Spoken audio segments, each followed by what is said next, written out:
शिवहरी शंकर नमामि शंकर शिवशंकर शंभो।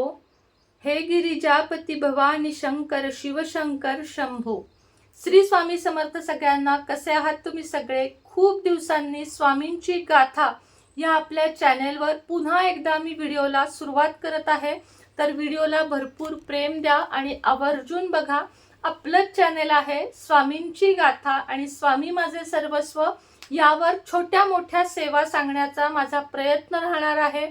आणि खरंच मला त्या चॅनेलवर काम करायचं आहे, पण घरातल्या जबाबदाऱ्या आणि बाकी सगळ्या जबाबदाऱ्या यामुळे राहून जातं। पण आता ठरवलं आहे, कोणी बघो किंवा नाही बघो, व्ह्यूजसाठी नाही पण सेवेसाठी आपले ते दोन्ही चॅनेल चालू ठेवायचे। त्यातून एक भक्त जरी घडला, एक स्वामी सेवेकरी जरी घडला तरी माझ्यासाठी ते लाख मोलाची सेवा आहे। तर श्रावण महिना आलेला आहे। श्रावण महिन्यात स्वामींच्या कोणत्या सेवा करू शकतो असे मला प्रश्न नेहमीच येतात, त्याचीच उत्तरे मी तुम्हाला आज देणार आहे। श्रावण महिन्यामध्ये तुम्ही कोणत्याही गुरुवारी, म्हणजे आता एक गुरुवार कालचा अमावस्येत गेला, पुढचा गुरुवार येणार आहे तो महाराजांचा पहिला गुरुवार आहे। स्वामींची फोटो किंवा मूर्ती घरामध्ये अवश्य स्थापन करा, नसेल तर आणा आणि शक्यतो मूर्तीच आणा, जेणेकरून तुम्हाला मूर्तीवर अभिषेक करता येईल। प्रत्येक गुरुवारी महाराजांच्या मूर्तीवर पाणी, पंचामृत आणि पुन्हा पाणी असा श्री स्वामी समर्थ म्हणत किंवा पुरुष सूक्त म्हणत अभिषेक करावा। त्यानंतर महाराजांना हिना अत्तर तुमच्याकडे असेल, तुम्हाला आवड असेल तर अवश्य लावावे, कारण महाराजांना हिना अत्तर खूप जास्त आवडत असे। हिना अत्तर लावून झाले की त्यांना तुम्ही स्थानापन्न करावे, जसे मी केलेले आहे, छोट्याशा पाटावर, चौरंगावर। त्यानंतर चंदन गंध लावून घ्यावे, आधी चरणांना, मग हाताला, मग कपाळाला, अशा पद्धतीने महाराजांना चंदन लावून घ्यायचे आहे। ते लावल्यानंतर पिवळे चाफ्याचे फूल किंवा झेंडूचे फूल महाराजांना अर्पण करायचे आहे। ही झाली महाराजांची पहिली सेवा, की तुम्ही अभिषेक करा। महाराजांच्या मूर्तीवर ज्या घरात दररोज अभिषेक होतो त्या घराचा आर्थिक विकास होत जातो आणि दिवसेंदिवस प्रगती होत जाते। त्यानंतर तुम्हाला जेव्हा तुमची सगळी पूजा होईल, तुपाचा दिवा, उदबत्ती, नैवेद्य अगदी खडीसाखर दाखवला, दूध साखर दाखवला तरीही चालेल। मांसाहार तर कोणी दाखवत नाही, पण कांदा लसूण शक्यतो टाळा।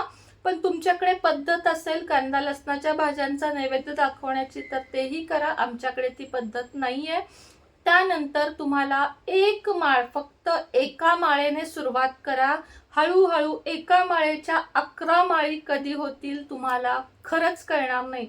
एक माळ अतिशय शांतपणे, आता इथं माळ नाहीये, शांतपणे श्री स्वामी समर्थ, श्री स्वामी समर्थ अशा पद्धतीने हे बोट न लावता श्री स्वामी समर्थ हा जेव्हा तुम्ही जप करत आहात तेव्हा फक्त महाराज आणि तुम्ही, बाकी दुनियादारी सगळी बाजूला ठेवायची, डोक्यातून विचार काढायचे, सांसारिक कुठलेच विचार करायचे नाही। जेव्हा तुम्ही एक माळ नामस्मरण करता, एक माळ एक आठवडा करा, त्याच्या 2 माळी, मग 3 माळी, 4 माळी करत 11 माळीवर या। दुसरी कुठलीच सेवा करण्याची गरज नाही। जेव्हा तुम्ही हळूहळू करत 11 माळी नामस्मरणावर याल, ज्यांना माळ घेऊन जमत नाही, आवडत नाही, वेळ नसतो, त्यांनी फक्त 5 मिनिटं बसा आणि नामस्मरण करा। श्री स्वामी समर्थ, जय जय स्वामी समर्थ, श्री स्वामी समर्थ, जय जय स्वामी समर्थ, किंवा ओम नमो श्री स्वामी समर्थाय नमः, ओम श्री स्वामी समर्थाय नमः। अनेक मंत्र आहेत, त्यातला जो तुम्हाला आवडतो, जो आता मला श्री स्वामी समर्थ, जय जय स्वामी समर्थ हाच मंत्र माझ्या तोंडात येतो, त्यामुळे मी तोच म्हणते प्रत्येकाला। आता कुणाला दत्तगुरूंचा अवधूत चिंतन श्री गुरुदेव दत्त हा सुद्धा आवडतो, त्यांनी तो करा। दिगंबरा दिगंबरा श्रीपाद वल्लभ दिगंबरा या मंत्राचा केला तरीही चालेल। गुरुवार, श्रावण महिना आहे, गुरुवार शुक्रवार ज्या दिवशी जमेल त्या दिवशीपासून महाराजांची सेवा चालू करा। त्यानंतरची स्टेप आहे सारामृत, गुरुचरित्र, हे सगळं नंतर। सगळ्यात आधी तुम्ही मानस पूजा आणि तुम्ही नामस्मरणाची सवय लावा। पुढे जाऊन तुम्हाला हळूहळू सांगेनच की काय काय सेवा करायच्या आहेत.